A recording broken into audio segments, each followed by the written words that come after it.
Trump starts his little war with Venezuela. Putin says, okay, this is the moment. And he uses like a tactical nuke to take out Kyiv or something, or he just, launches a full-scale invasion of Ukraine. China, at that same moment, probably in coordination between Xi and Putin, invades Taiwan.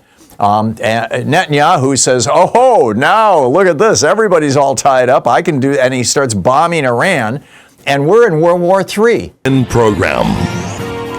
Hey, welcome to the third hour of our program. On the line with us, our buddy Malcolm Nance, a U.S. intelligence expert, former spy, author of several books, including They Want to Kill Americans and The Plot to Destroy Democracy. He has a great Substack newsletter. It's free. You can get it over at malcolmnance.substack.com or malcolmnance.org. On Blue Sky, he's malcolmnance.bluesky.social, or basically at Malcolm Nance. And Malcolm, welcome back to the program. It's been too long since we've spoken. Well, I'm just sorry. We got to keep speaking. Yeah, I'm with you. I wanted to talk about the stuff, some of the stuff that you're really an expert on, and I'm not so much. We had this meeting with Mr.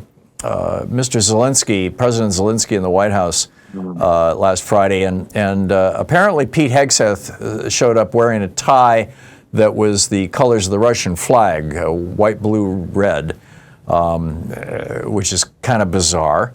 And there was, and from some of these reports that are leaking out now, Trump actually was yelling at him, throwing maps on the floor, and telling him that, what do you know about this, and what do you think about it?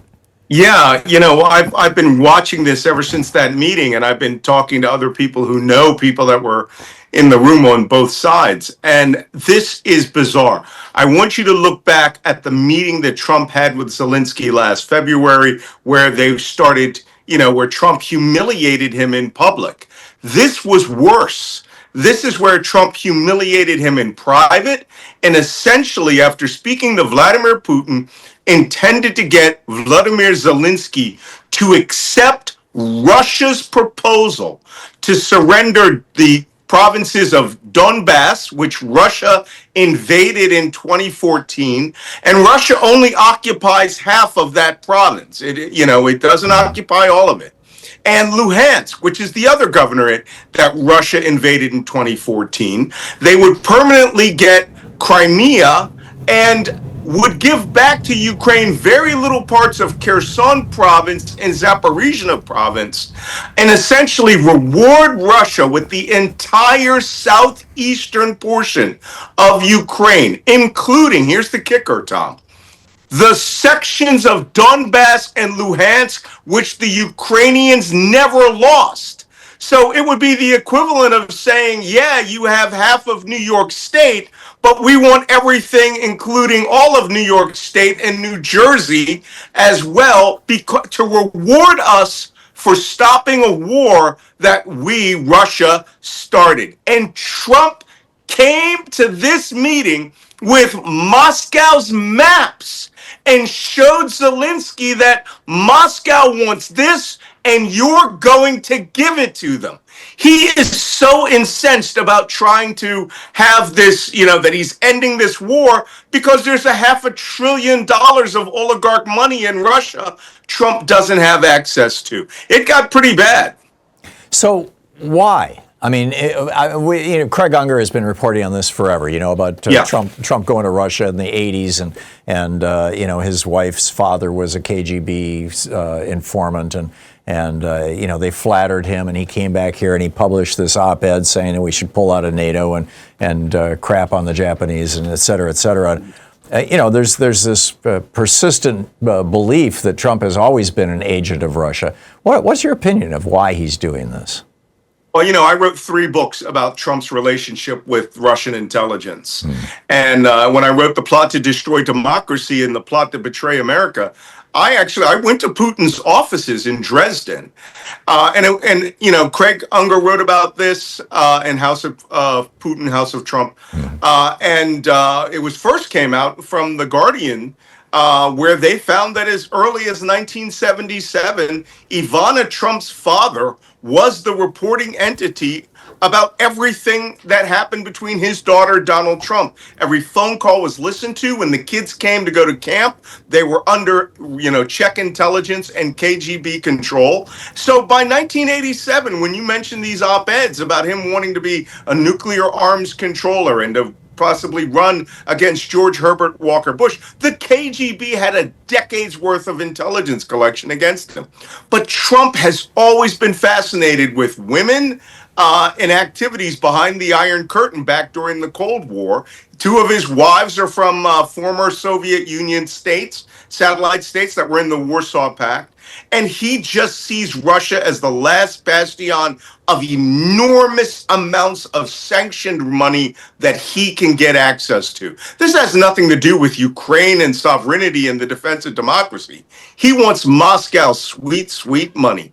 How? What money is this, and how does he get it? Well, when we started the sanctions regime, Moscow has been under sanctions since 2014 for the initial invasion of Ukraine when they seized Crimea, Donetsk, and Luhansk. Then in 2022, they were under severe restrictions because of the invasion of Ukraine.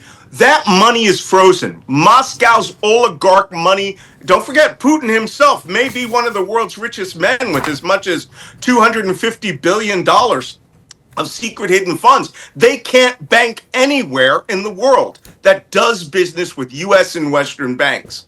They want Trump to unfreeze the sanctions. Trump wants access to that money, but to get it, Moscow has to get him what he believes is his Nobel Prize situation. But Moscow understands Putin is a KGB officer. He manipulates people. Trump is one of the most easily manipulated people on this planet. All you have to do is flatter him. And the secret talks between Witkoff and Moscow is you can get access to our money, but you have to raise sanctions. And to do that, you have to give us Ukraine and end this war. One other thing, Tom. Zelensky was told by Trump that the Russian economy is booming and that Ukraine is on the verge of collapse. And all of that is the exact opposite. The Russian economy is on the verge of total collapse. Their energy industry, 40% of it is on fire from Ukrainian drones, and Ukraine is doing pretty well. Things got pretty bad in that meeting to the point where Zelensky hinted that he doesn't need the United States weapons anymore. He can fight with the European Union. But all of this is playing into Vladimir Putin's hands because he and Trump are alike in terms of mindset as a dictator and a wannabe dictator.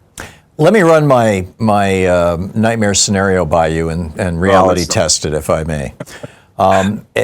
We know that ever since Margaret Thatcher, when she got in trouble with the coal union and her economy went into the tank, she had her little war with the Falklands, and that bailed her out. It boosted her popularity. Ronald Reagan saw that and said, "Oh, really?"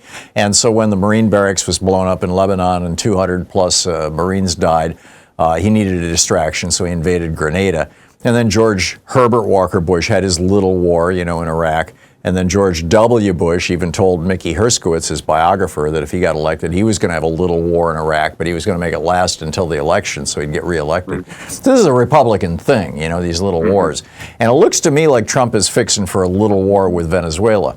My suspicion is it won't be a little war once it starts because Venezuela is going to fight back. Number one, Venezuelans are very nationalistic. But here's my scenario. Trump starts his little war with Venezuela. Putin says, okay, this is the moment, and he uses like a tactical nuke to take out Kyiv or something, or he just, launches a full-scale invasion of Ukraine. China, at that same moment, probably in coordination between Xi and Putin, invades Taiwan. And Netanyahu says, oh, now look at this, everybody's all tied up, I can do, and he starts bombing Iran, and we're in World War III. Am I crazy?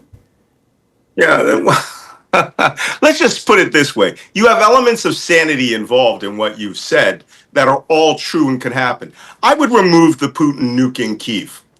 They want to see this done on a large scale to where the United States now becomes Russia's ally and assist in the collapse of Ukraine. What Russia needs more than anything is a break. The effect is the same. right? Yeah, well, sort of. But when you say Russia would invade, them in what army? They have no army that is even intact. Their morale is broken. The Ukrainians actually have a very good chance of breaking through. China invading Taiwan, that's given. I mean, Pete Hegseth just a few weeks ago during his Pentagon speech had talked up to the Joint Staff about withdrawing from the Indo-Pacific and Europe and eliminating Africa Command. And essentially, and then turning the U.S. armed forces against, quote unquote, the homeland threats, which means American citizens. Right. China can't believe their luck. The United States is withdrawing from the world and essentially living out a 1939 fantasy. So China definitely is going to invade Taiwan, and the United States is not going to defend it. But with regards to Venezuela, Trump's entire strategy on Venezuela comes from a Tom Clancy novel, A Clear and Present Danger.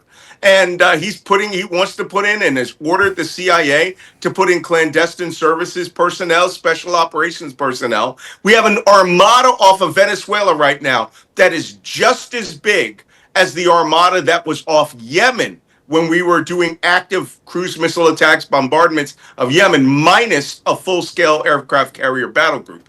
If a carrier battle group shows up down there, then we're definitely going to war with Venezuela. The problem is they have a multi-100,000-man military that's pretty good. Right. And we can give them an economic stranglehold. But then again, their relationships with China, Russia, and Iran could result in some nasty things. I mean, Iran could have already transshipped them anti-ship missiles. Yeah, and it's by the way, we have 40 seconds till we hit a hard break here. I can't stop. And also, I think it's important to note that I understand Venezuela has 4 times more oil than Saudi Arabia. In terms of global reserve, yes. But so it's an economic prospect. Trump wants it. It looks like money. He thinks he's going to get it, and he'll go to war to get it. And the Koch brothers, don't they run the only refinery in the United States that can deal with Venezuelan oil? Yeah, they do. So this is all kind of coming together, isn't it, Malcolm? It is, and if we don't turn out as a body to win the next election, then this is all your future forever, an American dictatorship at war. Yeah, I agree. The great Malcolm Nance, intelligence expert, malcolmnance.substack.com. Is that right now? Do I have that right, Malcolm? Yeah, that's right. Okay, great. Yeah, get over there, sign up. It's a free newsletter, and it is spectacular. Malcolm, thanks so much for dropping by. It's always great talking with you. A pleasure. I appreciate it. I'll be right back with more of the news of the day and your calls in just a minute.